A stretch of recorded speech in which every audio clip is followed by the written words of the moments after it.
Bien, cette dernière émission de la série que le service de la recherche consacre aux hommes et aux machines est assez particulière. Ce qui est arrivé, c'est que William Skivington et François Moreuil, après avoir fait ce large tour d'horizon avec bien des chercheurs, se sont trouvés, je ne dis pas inquiets, mais ici, en telle difficulté de formuler une synthèse et de rapprocher ces informations du problème de l'homme, que c'est à René Dubos, finalement, qu'ils ont demandé un large témoignage, un discours répondant à leurs questions.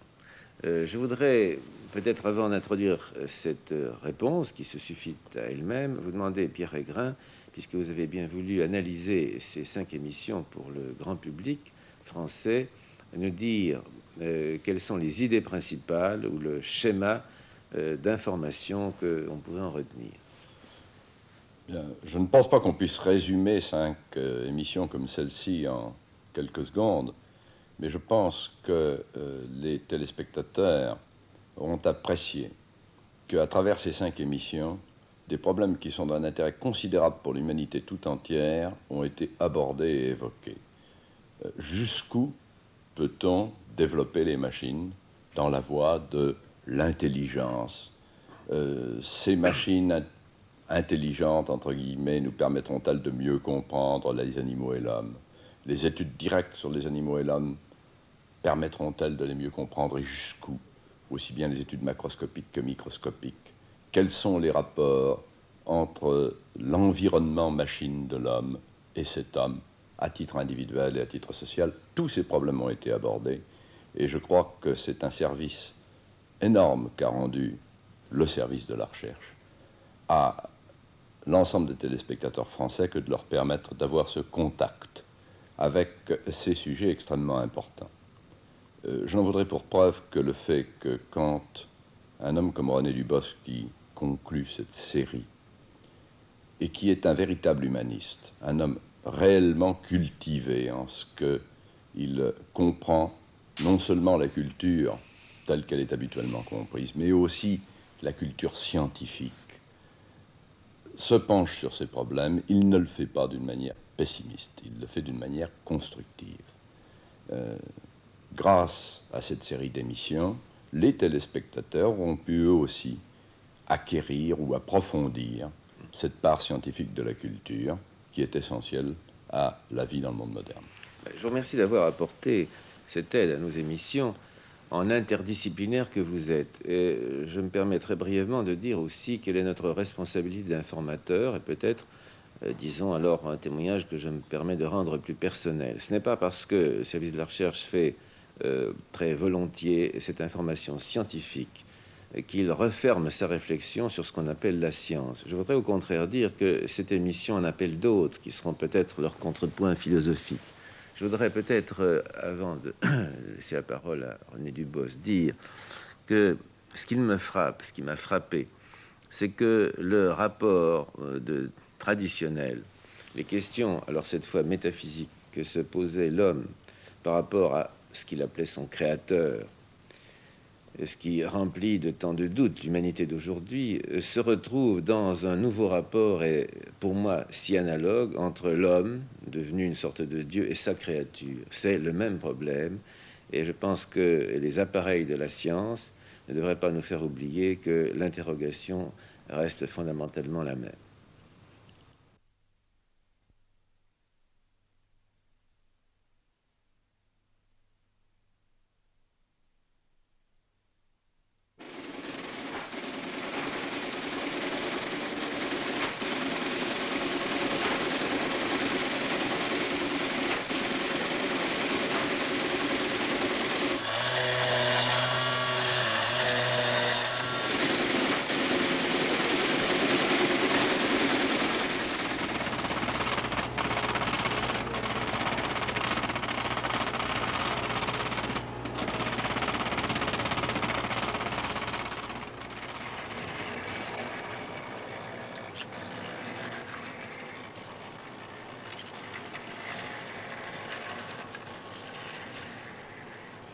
Que l'on se place au plan du langage, du comportement, de la structure ou même de l'intelligence artificielle, Une chose est sûre.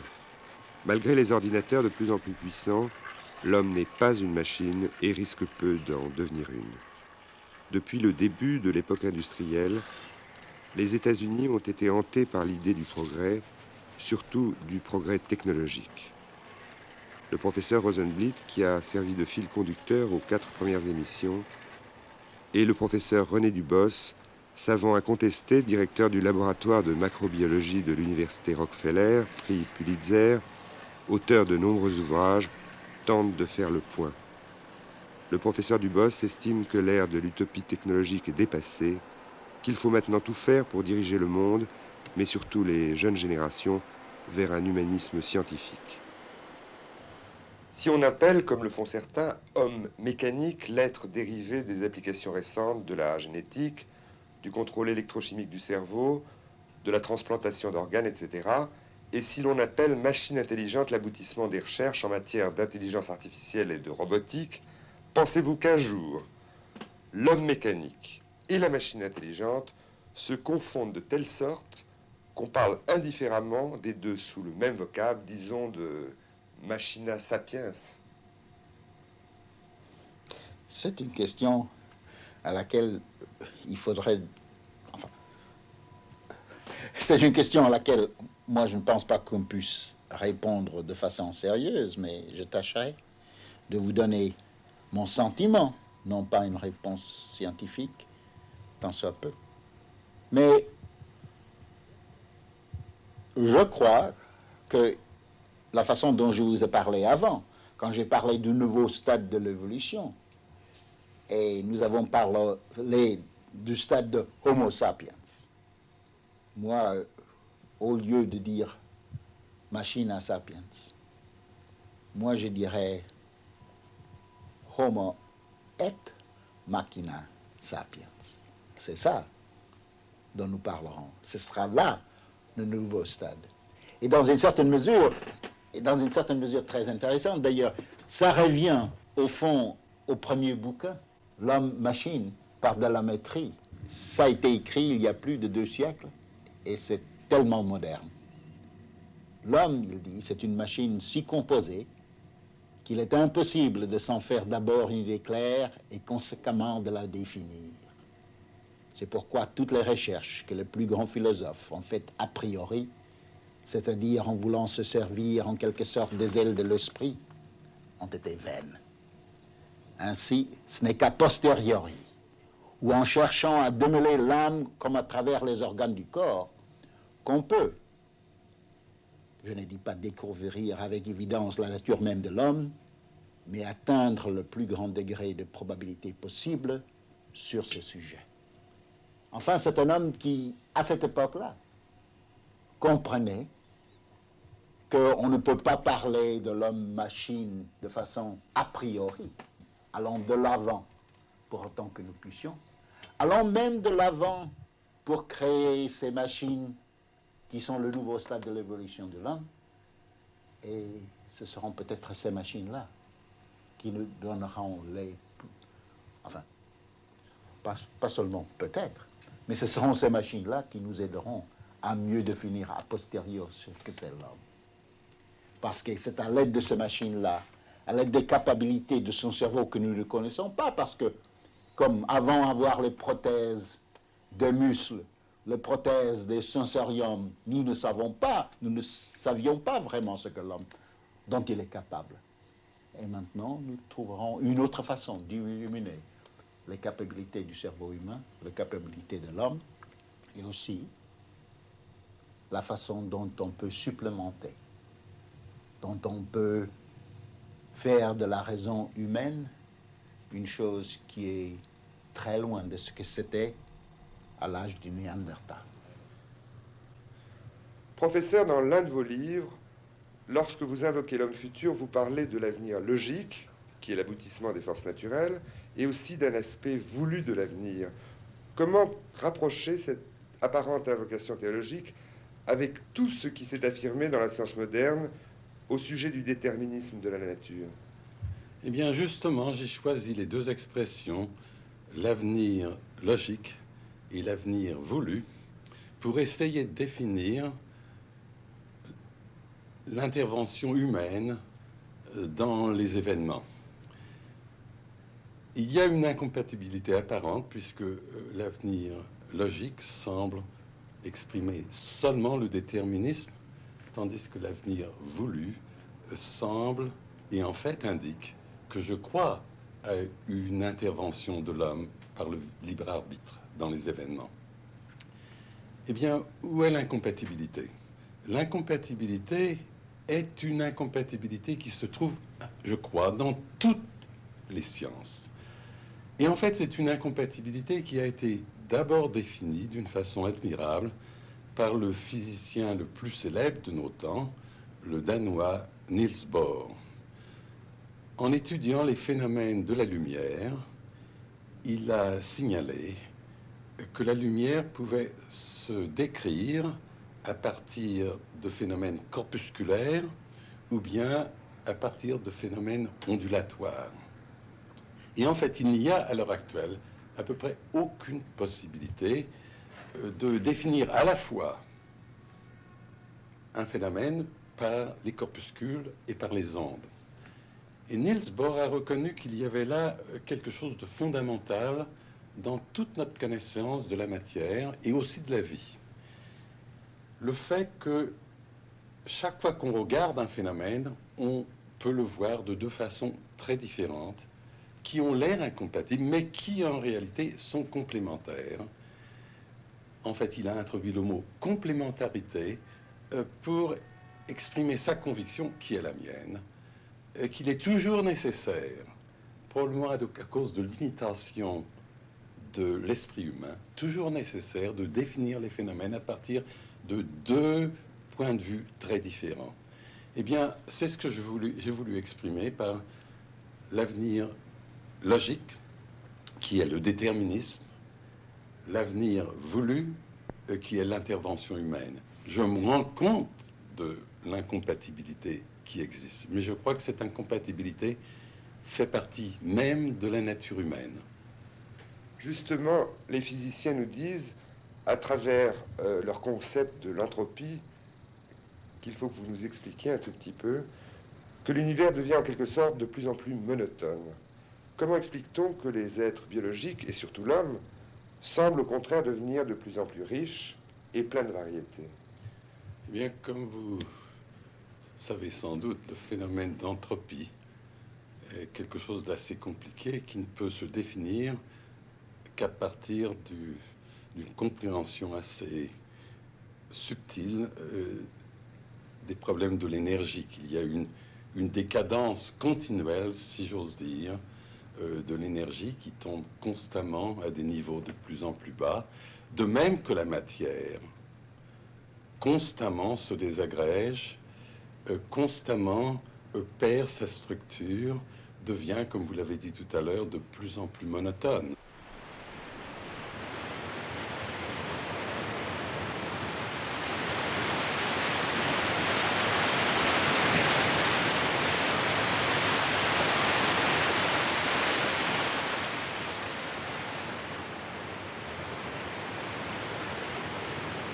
C'est vraiment le phénomène constant de la nature, c'est le phénomène des roches. Un roc ne persiste pas. Au cours des temps, il se désagrège, perd sa forme, perd même sa nature chimique dans une certaine mesure. Et c'est là où la vie est tellement différente. La vie, au contraire, introduit de l'ordre, introduit de la complexité, introduit de la variété dans la matière. La vie, c'est presque, ce n'est pas presque, c'est le contraire de l'entropie. C'est une force. J'emploie ce mot sans essayer de lui donner un sens philosophique, mais c'est tout de même une force qui, prenant la matière, force la matière à se réorganiser, à obtenir un ordre, une complexité et une variété de plus en plus grande.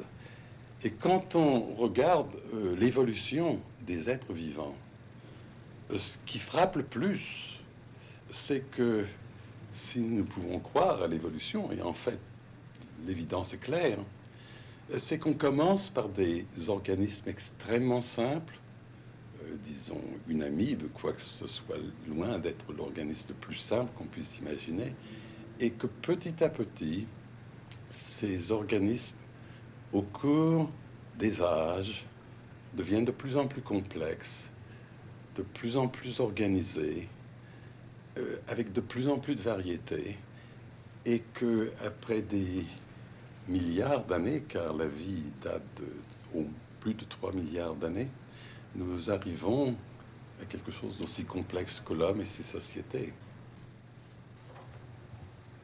Et je me demande même si, dans l'avenir, on ne reconnaîtra pas qu'il y a là encore un de ces phénomènes de complémentarité auxquels je faisais allusion tout à l'heure. D'une part, les forces qui désorganisent l'entropie, d'autre part, les forces qui organisent la vie. Est-ce qu'un scientifique comme vous peut se contenter d'observer et être dans l'impossibilité d'expliquer quelque chose? Oh, eh bien, je crois que c'est peut-être et la tragédie, mais aussi la satisfaction d'être un homme de science. La tragédie, c'est qu'on reconnaît constamment des phénomènes qui dépassent l'entendement humain à l'heure actuelle et qui, je crois, dépasseront toujours l'entendement humain à cause de l'organisation même du cerveau. C'est une tragédie dans un certain sens, et je connais beaucoup d'hommes de science qui ont presque désiré abandonner la science à cause de ça. Moi, je regarde ça d'un autre point de vue. Je le regarde avec une certaine humilité, une humilité qui me rend ma vie facile et agréable. J'accepte qu'il y a des choses que je ne peux pas expliquer. Et comme homme de science, je considère que ma fonction sociale, c'est de travailler au niveau où on peut expliquer et où on peut manipuler la nature. Donc pour vous, le savoir possible ou potentiel de l'homme est limité. Est-ce que ça ne fait pas de l'homme une sorte de machine très très compliquée? Eh bien, d'abord, laissez-moi vous dire, essayer de vous exprimer ce que je pense de cette limitation que j'accepte. Elle me trouble, quand je dis qu'elle me trouble, elle me préoccupe un peu sans que j'en souffre. Mais je me demande tout de même, quel est l'ordre de cette limitation? Alors laissez-moi là être extrêmement vague et peut-être employer mon imagination au-delà des niveaux où je devrais me permettre de l'employer. D'une part, le cerveau de l'homme, au cours de l'évolution, a toujours été nécessairement en contact avec la totalité de l'univers. Si bien que le cerveau a d'une part le pouvoir, non pas de comprendre, mais de saisir la totalité de l'univers. Quelle est la différence pour vous entre comprendre et saisir? Comprendre, ça veut dire analyser dans tous ces détails. Et justement, c'est là où j'en viens. D'autre part, l'homme, au cours de sa vie individuelle, doit naturellement avoir des contacts très précis avec la matière, avec les objets. À tel point que je crois que c'est Bergson qui a dit qu'on devrait peut-être définir l'homme non pas comme Homo sapiens, mais Homo faber, l'homme qui fait, l'homme qui touche, l'homme qui façonne les choses. Or, dès le moment où on considère l'homme de ce point de vue-là, on voit que son cerveau a dû évoluer de telle façon qu'il acquiert une vision très précise et détaillée des choses. Et si on voulait exprimer d'une façon très générale une évolution double de l'homme, de la pensée, du cerveau, on pourrait d'une part envisager une évolution du cerveau qui permet une vision totale, non analytique de la réalité. D'autre part, une évolution du cerveau qui demande un contact direct et précis avec les choses. Eh bien, il me semble que c'est là qu'il devient très difficile de parler de l'homme comme une machine, de parler d'une chose vivante en général comme une machine. Parce qu'une machine est beaucoup mieux définie que n'est la chose vivante. Parce que la machine n'a pas cette longue histoire qui reflète tout le passé. En fait, peut-être, ce que je voudrais dire ici, c'est que la vie est toujours historique. N'importe quelle forme de vie reflète tout le passé de cette chose vivante.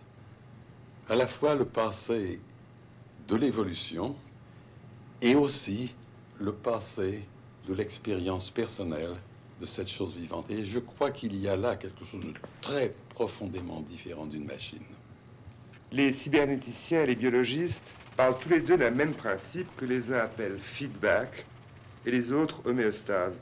Et quel est le rapport entre ce principe élémentaire et votre conception de l'adaptation créatrice chez l'homme? Eh bien, je crois que le mot feedback est employé d'une façon si courante maintenant que tout le monde sait à peu près de quoi il s'agit. C'est que si on agit, si on impose une force ou une déformation à un système mécanique, il se produit une transformation de ce système qui tente à corriger l'influence qu'on a exercée sur lui. Cette vue a été formulée pour la première fois d'ailleurs, non pas pour les machines, non pas pour les objets, mais pour la chose vivante et surtout pour l'homme. Elle a été formulée pour la première fois il y a plus de 100 ans par Claude Bernard, sous cette phrase extraordinaire qui, si j'ose dire, est le centre de toute la physiologie moderne, c'est que la fixité du milieu intérieur, c'est là la phrase de Claude Bernard, est la condition essentielle de la vie libre. Qu'est-ce que Claude Bernard voulait dire par ça? C'est que pour un être comme l'homme, pour qu'il puisse continuer à vivre, il faut que toutes les influences du milieu extérieur qui tendent à changer constamment soient corrigées dans son être même de telle façon que l'homme retienne son identité. La fixité du milieu intérieur, Claude Bernard se préoccupait surtout de la composition du sang, de la composition des organes, et ce qu'il a montré, et ce qui a été confirmé si souvent depuis, c'est que les influences extérieures déclenchent dans l'organisme des phénomènes qui permettent à l'organisme de rester plus ou moins constant. C'est ce point de vue qui a été repris 50 ans plus tard, 75 ans plus tard, par le physiologiste américain Walter Cannon, qui a inventé le mot homéostase, auquel vous faisiez allusion tout à l'heure. Eh bien, l'homéostase et le feedback sont essentiellement le même phénomène, l'un pour les choses, pour l'organisme vivant, l'autre pour les systèmes mécaniques. Et il n'y a aucun doute que c'est là une des conceptions les plus puissantes de nos temps. Mais quant à moi, elle n'est plus satisfaisante, elle ne l'a jamais été. Mais maintenant, on voit un peu mieux pourquoi elle n'est pas satisfaisante quand il s'agit des êtres vivants et surtout de l'être humain. Je pars du point de vue, et je crois qu'on peut l'illustrer par d'innombrables exemples. J'essaierai d'en donner quelques-uns dans une minute. On peut affirmer que chaque fois que le milieu extérieur agit sur un être vivant et surtout sur l'homme. Oui, c'est vrai, il y a des mécanismes qui entrent en fonction pour corriger l'effet de cette influence extérieure. Mais chez l'organisme vivant, cette réponse de l'organisme au milieu extérieur laisse toujours quelque chose de permanent, une transformation. C'est pour ça, en passant, que je disais tout à l'heure que la vie est historique, que tout ce qui s'est passé dans le temps a laissé une marque presque irréversible sur l'organisme vivant et surtout sur l'homme. Maintenant, laissez-moi essayer de donner quelques exemples qui iront depuis les phénomènes les plus simples de la vie humaine jusqu'aux phénomènes les plus compliqués de la vie sociale. Nous savons tous que si nous travaillons physiquement en employant un instrument, ou bien si on marche nu-pied, il y a une transformation qui se passe dans la peau de la main ou du pied, par exemple. Cette transformation est un effort de l'organisme de corriger les attaques, si j'ose dire, de l'objet qu'on manipule ou de la terre sur laquelle on marche. Eh bien oui, il y a cette correction, c'est une espèce d'homéostase, mais c'est une correction qui, si on la continue assez longtemps, amène une transformation essentiellement permanente de l'organisme, en ce sens que la plante de pied d'un petit paysan qui marcherait constamment nu-pied dans la nature a une structure différente de celle de nous qui sommes toujours protégés par des chaussettes et des chaussures. Alors vous voyez là déjà un commencement de transformation permanente que j'appelle une adaptation créatrice, en ce sens que cette adaptation crée quelque chose de nouveau qui permet à l'organisme de fonctionner mieux dans un certain environnement, dans certaines conditions. Mais allons maintenant un peu plus loin. J'avais probablement 15 ans ou 16 ans quand j'ai lu La Fontaine et ses fables, la thèse de Taine. Et je me souviens que dans ce petit livre, La Fontaine essaye d'expliquer le génie de La Fontaine de par le fait que La Fontaine a passé toute sa vie dans l'Île-de-France, dans un milieu où rien n'est exagéré, où tout est à la mesure de l'homme. Alors que, dit Taine, si La Fontaine avait vécu en Allemagne, au milieu des forêts, ou s'il avait vécu en Russie, parmi les steppes, les grandes plaines, il aurait eu une attitude très différente, sa poésie aurait eu une qualité très différente. Eh bien, je ne sais pas pourquoi ce point de vue m'a énormément impressionné. Je l'ai conservé toute ma vie.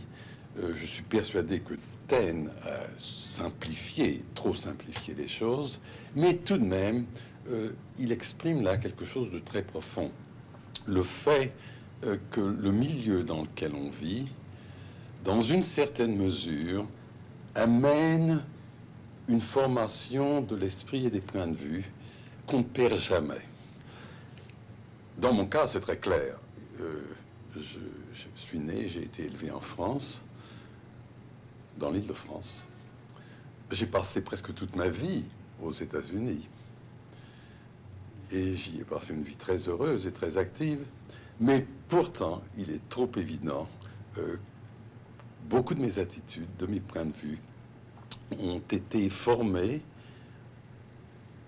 pendant les 20 premières années de ma vie par le milieu français dans lequel j'ai vécu. Ce que je veux essayer d'illustrer ici, c'est que le cerveau humain, en réagissant dans un certain milieu, est transformé par ce milieu, le cerveau humain, en essayant de s'adapter aux conditions d'un certain milieu, est transformé par ce milieu. C'est ce que j'appelle encore l'adaptation créatrice. Et le phénomène va, je crois, même beaucoup plus loin que ça. On peut l'appliquer à toutes les sociétés. Je ne m'occupe pas beaucoup de sociologie, mais tout de même, je sais qu'une des grandes théories américaines sur l'organisation sociale, c'est ce qu'on appelle le fonctionnalisme.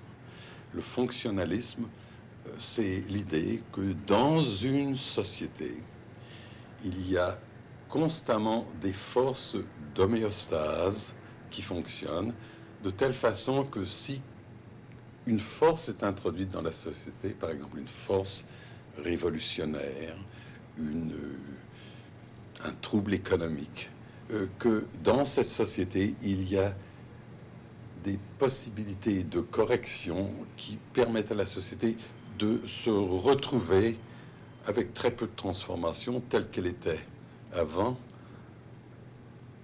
en dépit des forces qui ont agi sur elle.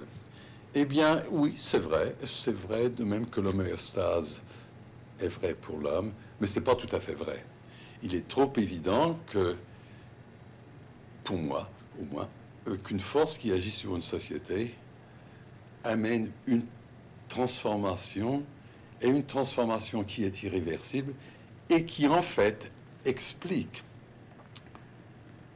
les transformations progressives des sociétés, qui, dans tous les cas, dépendent d'un effort du système social de s'adapter à de nouvelles conditions, mais qui résulte, qui donne lieu à des transformations permanentes.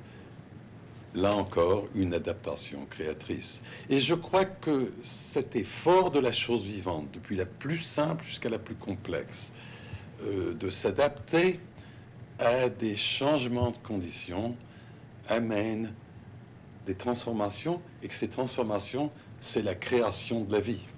Lorsqu'on évoque tout ce que permettront d'ici peu de temps les techniques du genetic engineering, de commande électrochimique du cerveau, de neurochirurgie, de transplantation d'organes, on a le sentiment qu'il y a plus qu'une adaptation, que l'homme risque de changer. D'abord, je crois que je ne vois jusqu'ici, je ne vois aucune évidence qu'on a changé la machine humaine. Sans vouloir me lancer dans des théories d'anthropologie physique et sociale, le fait est que l'homme n'a guère changé depuis l'âge de pierre. Le fait est que si l'homme de l'âge de pierre revenait, l'homme des Hésies revenait parmi nous, eh bien, instantanément, enfin au cours d'une génération, il pourrait très bien s'adapter à nos conditions de vie, vivre comme nous. Et en fait, on le voit, ça se passe constamment, car il existe dans le monde de nombreuses tribus qui, jusqu'il y a quelques années, vivaient complètement comme on vivait à l'âge de pierre, sans avoir jamais eu de contact avec le monde civilisé. Et quand ces tribus se sont trouvées tout d'un coup en contact avec le monde moderne, eh bien les enfants de ces tribus, en une génération, se sont transformés et ont pu se mettre à fonctionner exactement comme nous fonctionnons. Donc je crois que l'homme, en fait, n'a pas beaucoup changé jusqu'ici. Alors l'autre question que vous posez, une question beaucoup plus difficile, c'est est-ce qu'il est vrai, comme vous semblez le croire, que les méthodes biologiques modernes vont permettre une transformation profonde de l'organisme humain, de la machine humaine? Eh bien ça même, moi j'en doute beaucoup. Je ne doute pas, bien entendu, qu'on puisse faire quelques petites transformations secondaires, sans trop grande importance. Ça se passe constamment. Ça se passe depuis longtemps. Mais je crois qu'il est impossible, en principe, de transformer complètement l'organisme humain ou même la machine humaine.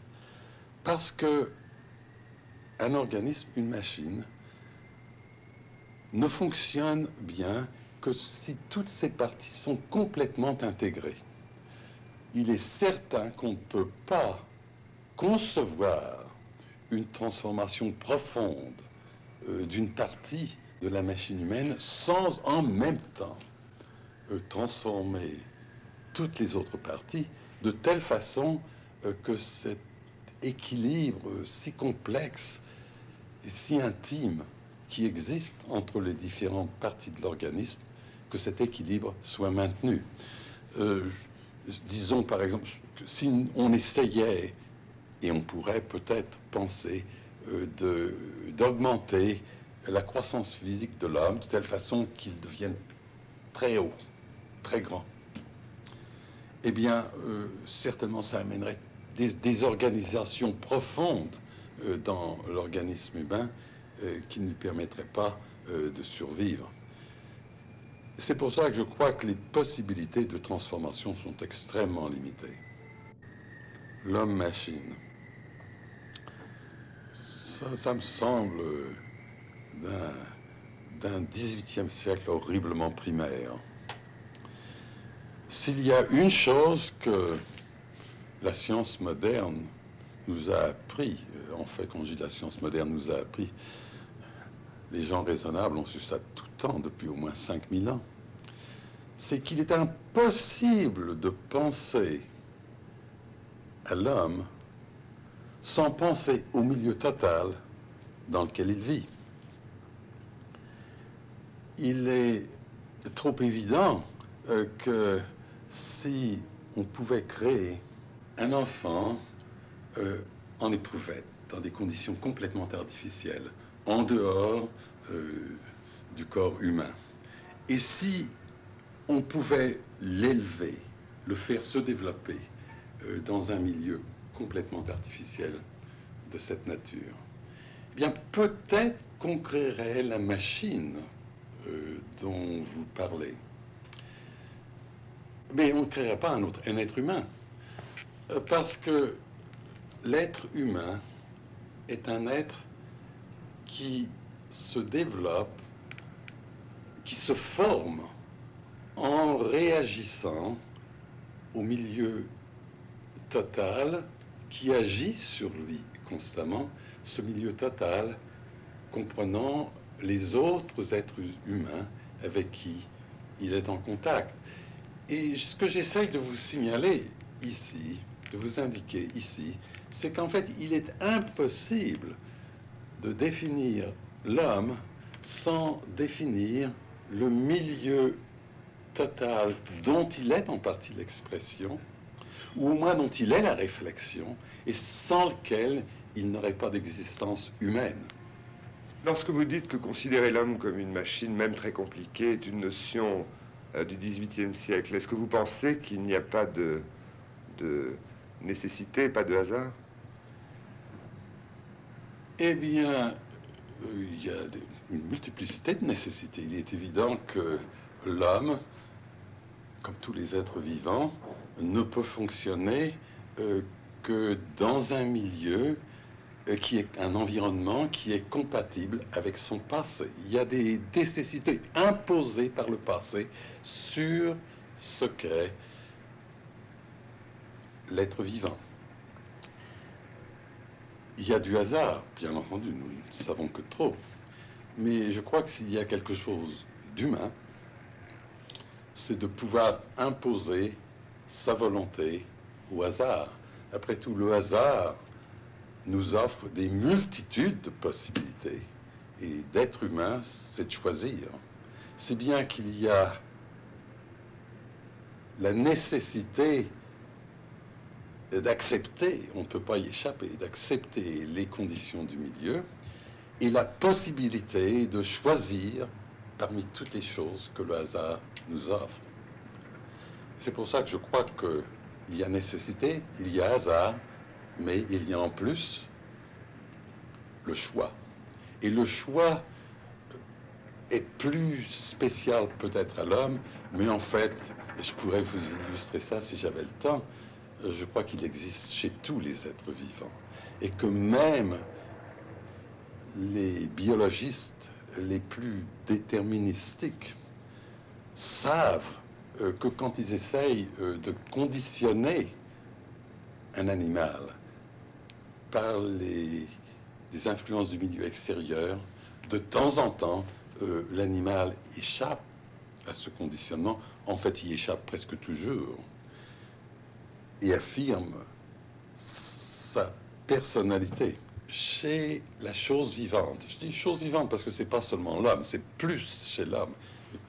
Dans toutes les choses vivantes, il y a quelque chose d'autre, beaucoup plus subtil, qui permet le libre arbitre. Alors, personne à l'heure actuelle ne sait comment expliquer ça. Il se trouve que dimanche dernier, il y a eu à la télévision aux États-Unis une discussion assez extraordinaire entre le champion du déterminisme, du conditionnement du cerveau, Skinner, qui lui est absolument convaincu que toutes les réponses de l'organisme peuvent être prédéterminées par le conditionnement, et un Anglais qui s'appelle McKay, et qui est un physicien qui s'occupe de la structure du cerveau et qui essaye d'offrir une explication à partir de la physique du fait qu'il est impossible dans le cerveau de prévoir, qu'il y a une incompatibilité absolue entre la possibilité de conditionner et de prévoir complètement. Mais ce sont des notions physiques que d'abord je ne comprends pas très bien. Je ne crois pas qu'elles soient très convaincantes. Et quant à moi, je préfère retenir une position d'humilité et accepter qu'il y a le déterminisme physique et biologique complet dont s'occupe l'homme de science, et qu'il y a un phénomène d'expérience personnelle pour chacun d'entre nous, qu'à chaque moment de notre vie, nous avons le pouvoir de faire quelque chose autre que ce pourquoi nous avons été conditionnés. Vous m'avez dit libre arbitre. Ça n'est pas un mot très scientifique. Oh, eh bien, il y a des tas de choses qui ne sont pas très scientifiques. Après tout, on emploie le mot gravitation pour décrire... On dit gravitation en français?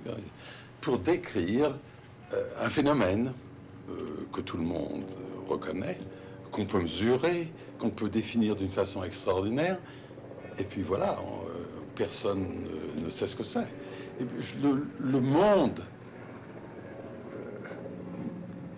de la connaissance est plein de concepts qu'on accepte parce qu'on peut en reconnaître le fonctionnement, en mesurer les effets, les transformer un peu, sans qu'on en connaisse la nature. Eh bien voilà, moi j'accepte avec humilité que ça, on en est là avec le libre arbitre.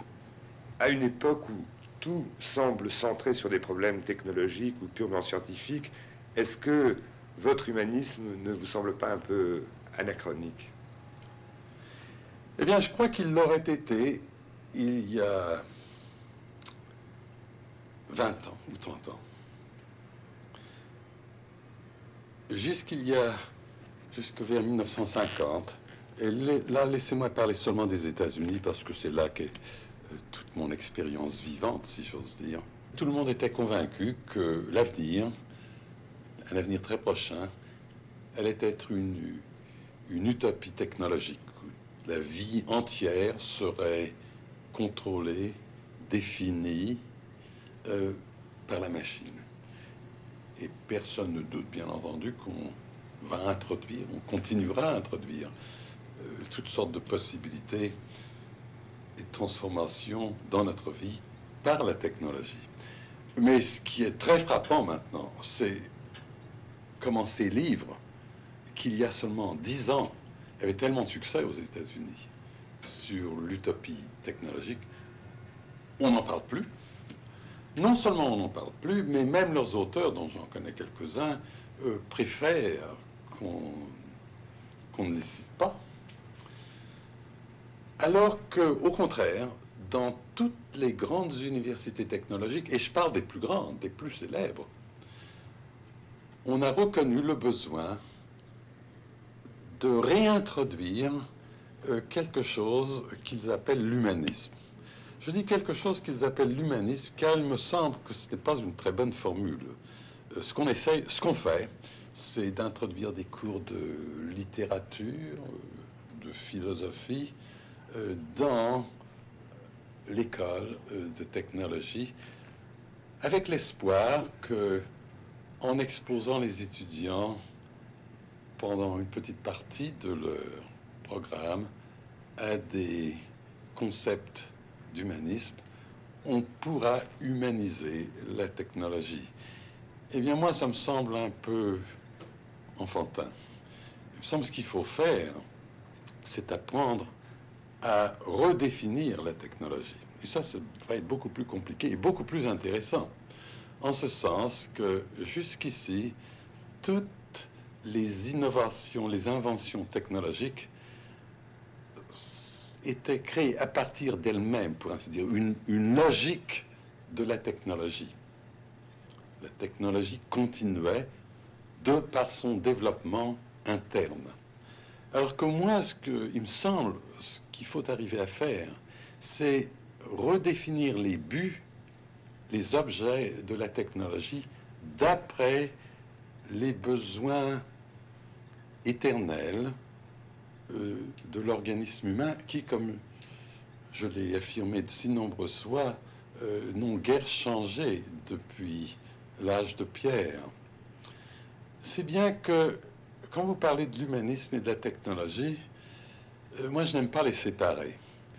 J'aimerais au contraire qu'on essaye de redéfinir la technologie comme un instrument du développement humain, au lieu de laisser la technologie se développer, comme le décrit Jacques Ellul dans tous ses livres, comme un organisme indépendant.